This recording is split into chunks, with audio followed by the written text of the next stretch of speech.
Hello வணக்கம். 8வது சம்பள கமிஷன் குறித்த தகவல் தேர்தல் முடிந்தும் வெளியாகி உள்ளது. அரசு ஊழியர்களுக்கு இது பெரிய பரிசாகவே அமையும். 2024ஆம் ஆண்டு அரசு ஊழியர்களுக்கு ஒரு பெரிய பரிசை கொண்டு வரப்போகிறது. முதலாவதாக ஜனவரியில் அரசாங்கம் அகவிலைப்படியை 4% 50% உயர்த்தியது. தேர்தலுக்கு பிறகு அரசாங்கம் 2 முக்கிய முடிவுகளை எடுக்கலாம் என்று இப்போது கூறப்படுகிறது. இந்த 2 முடிவுகளால் அரசு ஊழியர்களின் சம்பளம் ஆயிரக்கணக்கான ரூபாய் உயரும். லோக்சபா தேர்தல் ஜூன் 4ஆம் தேதியுடன் முடிவடைகிறது.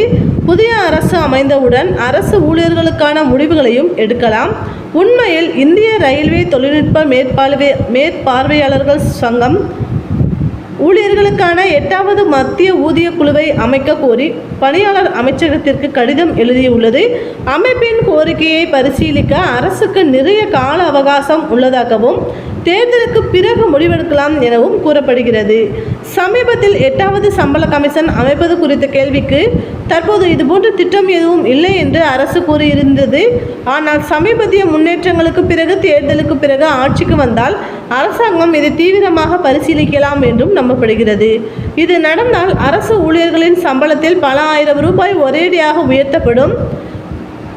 10 ஆண்டுகளுக்கு ஒருமுறை ஊதியக்குழு அமைக்கப்பட்டு 7வது ஊதியக்குழு அமைக்கப்பட்டு ஒரு சகாப்தம் நடத்தியது. தேர்தலுக்கு பிறகு அரசாங்கம் மீண்டும் ஜூலை மாதம் அகவிலைப்படியை உயர்த்தும்.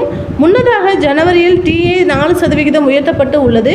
அதன் பிறகு மொத்த அகவிலைப்படி அடிப்படை சம்பளத்தில் 50% மாறியுள்ளது. மீண்டும் 4% அதிகரிக்கலாம் எனவும் மதிப்பிடப்பட்டு உள்ளது.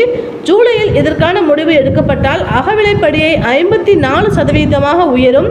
இந்த முடிவால் ஊழியர்களின் சம்பளமும் ஆயிரக்கணக்கான ரூபாய் உயரும். ஜூலையில் ஒருவரின் அடிப்படை சம்பளம் ரூபாய் 50,000 ஆகவும் டிஏ 4% உயர்த்தப்படுவதாகவும் வைத்துக்கொள்ளலாம்.